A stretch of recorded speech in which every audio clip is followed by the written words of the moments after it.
Biologist John Craig Venter, better known as Craig Venter, might be one of the coolest and most revolutionary scientists you've never heard of. A pioneer in genetics and synthetic biology, he is constantly striving to make more advanced synthetic organisms and find ways to synthetically support life. He is best known for his first draft in sequencing the human genome and transfecting a cell with a synthetic chromosome. During his youth, Venter didn't take his education seriously, preferring to surf and sail boats.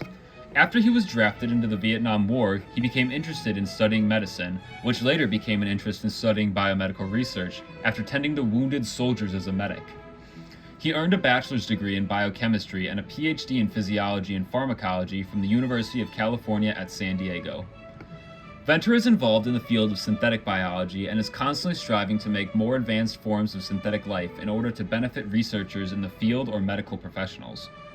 One of his more recent advancements was on March 25, 2016, when Venter reported the creation of SYN 3.0, a synthetic genome having the fewest genes of any free-living organism, which was 473 genes.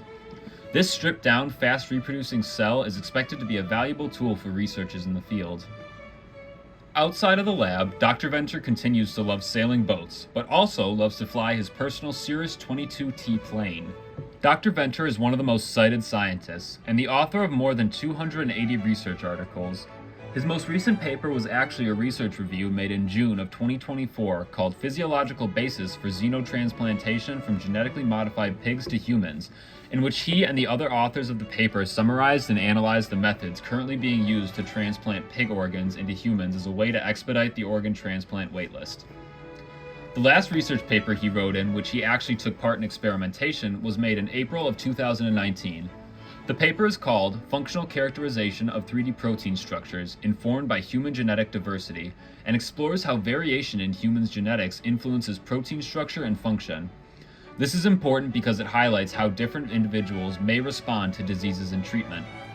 The authors of this paper, Dr. Venter among them, use various techniques to analyze 3D protein structures. They utilize genomic analysis using techniques like whole genome sequencing or genotyping to link specific mutations with protein structures. They also utilized a lot of computer modeling software in order to 3D model certain proteins. This approach to protein analysis and linking to mutations can help identify potential indicators for disease, allowing medical professionals to tailor personalized treatment plans to patients. On screen here, I've pulled up a figure from the paper. What we're seeing on the left is a 2D model for genetic variation and mutations in a protein. On the right, we see something similar, but instead is a 3D version of the final product protein that has expressed the mutations present after the gene has been translated into a protein. What we can see is that, even after introns and unnecessary portions of the gene were removed, the protein still has many missense variants that were left in the final structure, giving rise to many features that had mutations. What this looks like on a 3D model is that we have a few chunks that are tolerant to the variations and have not lost their functions, whereas bigger areas are semi-tolerant or even intolerant of these mutations, meaning that the protein has lost its function or part of its function. It is believed that this loss of function contributes to many diseases in the general human population, which, the authors of the paper, hope to bring light to and find ways to service patients with these mutations better. Dr. Venter is a personal role model of mine because I believe he shows that anyone can be involved in science.